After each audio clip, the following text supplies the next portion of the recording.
রাজধানী সহ সারা দেশের অলিগলিতে অবাধেই চলছে ব্যাটারি চালিত অটোরিকশা। অথচ ২০২১ সালের ১৫ ডিসেম্বর ব্যাটারি চালিত অটোরিকশা বন্ধের নির্দেশ দেওয়া হয়। পাশাপাশি এ ধরনের গাড়ি নির্মাণ, আমদানি, বেচাকেনাও বন্ধের নির্দেশ রয়েছে হাইকোর্টের আদেশে। এমন অবস্থায় উত্তর সিটি কর্পোরেশন দাবি জানিয়েছে রাজধানীতে ব্যাটারি চালিত অটোরিকশা বন্ধের। আর সড়ক পরিবহন মন্ত্রী ঢাকার ২ সিটি থেকে ব্যাটারি চালিত অটোরিকশা বন্ধের নির্দেশ দেন।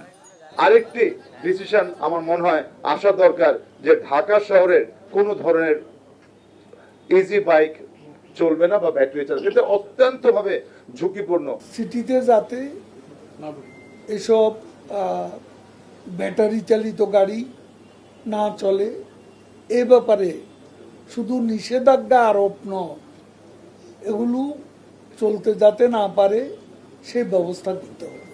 একদিকে সড়ক বিভাগ ও সিটি কর্পোরেশন ব্যাটারি চালিত অটোরিকশা বন্ধ চাইছে, অথচ বিদ্যুৎ প্রতিমন্ত্রী বলে আসছেন ব্যাটারি চালিত অটোরিকশা বাংলাদেশের টেসলা। গত ৮ ফেব্রুয়ারি জাতীয় সংসদে এক প্রশ্নের জবাবে বিদ্যুৎ প্রতিমন্ত্রী বলেন, জ্বালানি তেল সাশ্রয়ে বাজারে যাতে ইলেকট্রিক গাড়ি আসে সেজন্য তারা উৎসাহিত করে। এছাড়া গত ১৩ মার্চ মন্ত্রিসভার বৈঠকেও সড়ক পরিবহন সংশোধন আইনের খসড়া নীতিগত অনুমোদন দেওয়া হয়। সেখানে ব্যাটারি চালিত যানবাহনকে স্বীকৃতি দেওয়ার সিদ্ধান্ত হয়েছে। এদিকে সড়কের শৃঙ্খলা ফেরাতে আইন, জেল, জরিমানা কোনো কিছুরই কমতি নেই।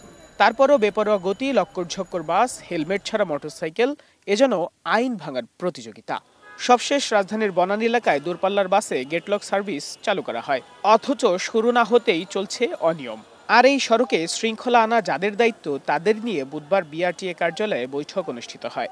এ সময় মোটরসাইকেলে নো হেলমেট নো ফুয়েল এই নীতি চালুর নির্দেশনা দেওয়া হয়। একই সঙ্গে ঢাকার রাস্তায় ৪০ বছরের পুরনো গাড়ি কিভাবে চলে সেই প্রশ্ন ছুড়ে দেন খোদ সড়ক পরিবহন মন্ত্রী।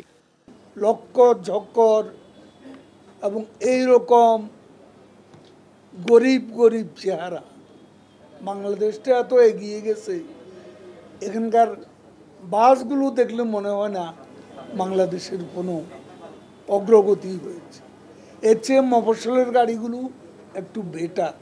যে পলিসিটা আমরা নিয়েছিলাম, এখন মফস্বল এটা চালু করেন, ডিসি সাহেবদের বলেন, এসপি সাহেবদের বলেন যে ওইসব জায়গায়ও কাউকে তেল দেওয়া হবে না যদি হেলমেট না থাকে, নো ফুল। এটা আজকে আমরা সিদ্ধান্তই নিলাম।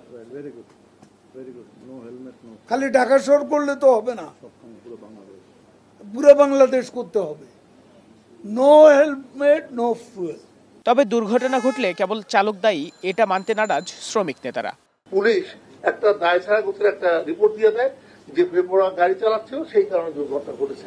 কারণে ঘটেছে বলে যে অভিযোগটা করা হয়, এটা কিন্তু সব ক্ষেত্রে সত্য নয়। ফিটনেস বিহীন মেয়াদ উত্তীর্ণ গাড়িকে স্ক্র্যাপ করা হোক। আমি বারবার বিআরটিএ চেয়ারম্যানকে বলছি, আপনারা ২-৪-১০টা আগে স্ক্র্যাপ করেন, এটা দেখুক সারা দেশ, তাহলে বাকিরা ভয় ভেঙে দেবে। এদিকে সভায় উঠে আসে সড়ক কর কারা নেবে। রোড ট্যাক্সের শতভাগ যায় সড়ক বিভাগের কাছে, কিন্তু ঢাকা সিটির সড়ক নির্মাণ ও সংস্কার কাজ করে সিটি কর্পোরেশন। তাই এর রোড ট্যাক্সের বাৎসরিক একটা অংশ দাবি করেন দক্ষিণ সিটি মেয়র।